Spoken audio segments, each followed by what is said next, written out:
IEL et le Port Atlantique de La Rochelle ont démarré leur collaboration pour la solarisation de hangars dès 2012 avec des premières réalisations en 2014 avec 7 hangars de 250 kW crête. Et donc c'est en 2014 qu'on a eu l'idée de solariser la base sous-marine. Donc les travaux ont duré 6 mois. Et la spécificité technique de l'installation de la base sous-marine, c'est d'avoir choisi des structures orientées est-ouest, donc très rapprochées les unes des autres, plutôt que des structures inclinées uniquement au sud, ce qui nous a permis de gagner plus de 50% de puissance au global et d'atteindre donc les plus de 2 MW de puissance ici sur 15 000 m². Après la mise en service, les équipes d'IEL vont assurer le suivi d'exploitation et la maintenance de la centrale solaire avec des maintenances préventives 2 fois par an et puis une supervision de la production à distance.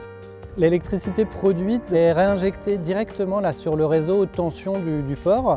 On a ce qu'on appelle un poste de livraison qui est situé au pied de la base sous-marine et toute la partie recyclage des panneaux est déjà prévue. Les panneaux sont garantis sur des durées de 25 ans.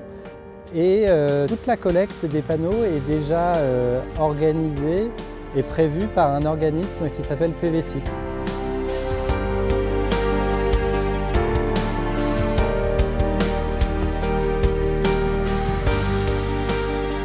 Le port se lance dans la solarisation parce qu'on souhaite être des acteurs de la transition énergétique. Les ports, ce sont à la fois des lieux d'implantation de production d'énergie renouvelable, comme par exemple l'énergie solaire.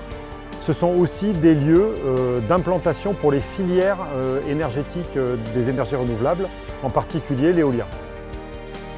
Aujourd'hui, nous avons 7 hangars qui sont équipés et également la toiture de la maison du port, notre siège social.